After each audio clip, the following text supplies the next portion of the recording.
ಸಾರ್ವಜನಿಕರ ಸೇವೆಗೆ ನಾನು ಕಟಿಬದ್ಧವಾಗಿ ಮಾಡ್ತೇನೆ. ಅದಕ್ಕಾಗಿ ಇಂತಹ ಸುಳ್ಳ ಭರವಸೆ ಕೊಡೋದಕ್ಕಿಂತ ರಾಜ್ಯ ಸರ್ಕಾರದ ಬಗ್ಗೆ ನಿರಾಶೆ ಅಂದ್ರೆ ಯಾಕೆ ನಿರಾಶೆ ಆಗಿದೆ? ಅವ್ರು ಹೇಳಿದ್ರು ನಾವು ಬಿಲ್ ಕೊಡಕ್ಕಾಗಲ್ಲ, ನೀವು ಯಾವ ರೀತಿ ಕಾಮಗಾರ ಮಾಡಿದ್ರೆ ತನಿಖೆ ನಡೆದಿದೆ, ತನಿಖೆಯಾಗಿ ಕೊಡ್ಬೇಕು ಬಿಲ್ಲು.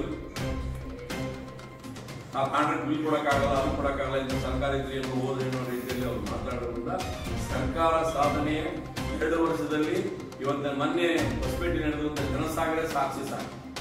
ಅವತ್ತಿನ ದಿವಸ ನೋಡಿದ್ರೆ ನಾವು ಬರಕ್ಕಾಗುತ್ತಿಲ್ಲ ಲೆಕ್ಕದಾಗ ನಾವು ಅದಕ್ಕೆ ವ್ಯವಸ್ಥೆಯನ್ನು ಮಾಡ್ತಾ ಇದ್ದೇವೆ.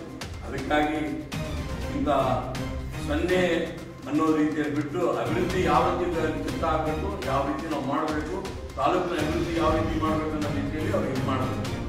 ಇವತ್ತು ಕುಡಿಯೋ ನೀರಿಗೆ ಕೇಳತ್ನಾಗ ಹೋಗಿ ಅವ್ರ ಜೊತೆಗೆ ಬಾಯ್ ಮಾಡೋದು, ನೀವು ಬಂದು ಕೇಳ್ರಿ, ನೀವೇನ್ ಮಾಡ್ತೀರಿ. ಈಗ ನಾವು ಇದ್ದಂತ ಒಂದು ಸಂದರ್ಭದಲ್ಲಿ ಪ್ರತಿ ಮುನ್ಸಿಪಾಲಿಟಿ 2 ಕೋಟಿ 3 ಕೋಟಿ 2 ಕೋಟಿ 3 ಕೋಟಿ ಕೊಡ್ತೀವಿ HKD ಬಂದ ಅವ್ರು 1 ರೂಪಾಯಿನ ಕೊಟ್ಟಿದ್ದಾರೆ. ಅವತ್ತು 1 ರೂಪಾಯಿ ಮತ್ತೆ ಯಾರು ಓಟ್ ಹಾಕಿಲ್ಲ, ಅವ್ರಿಗೆ ನಗರದವ್ರು ಓಟ್ ಹಾಕಿಲ್ಲ.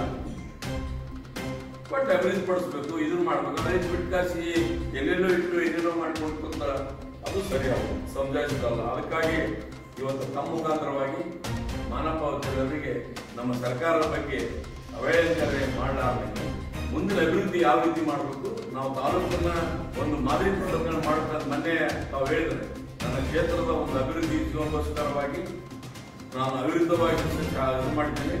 ಅದು ಮುಂದಗಲ್ಲಾಗಲಿ, ಗಟ್ಟಿ ಆಗಲಿ, ಕಿತ್ತೂರು ಆಗಲಿ ಎಲ್ಲ ಅಭಿವೃದ್ಧಿ ಪಡಿಸಿ ಇವತ್ತು ನಾವು ಮಾದರಿ ತಾಲೂಕು ಮಾಡಿದ್ರೆ ಅಂತ ಹೇಳಿಕೆ ಮಾಡಿದ್ದು ಉದಾಹರಣೆ ತೋರಿಸಿದ್ರಪ್ಪ ಅಂದ್ರೆ ನಾವು ಅವ್ರು ಸರೆಂಡರ್ ಆಗ್ತೀವಿ.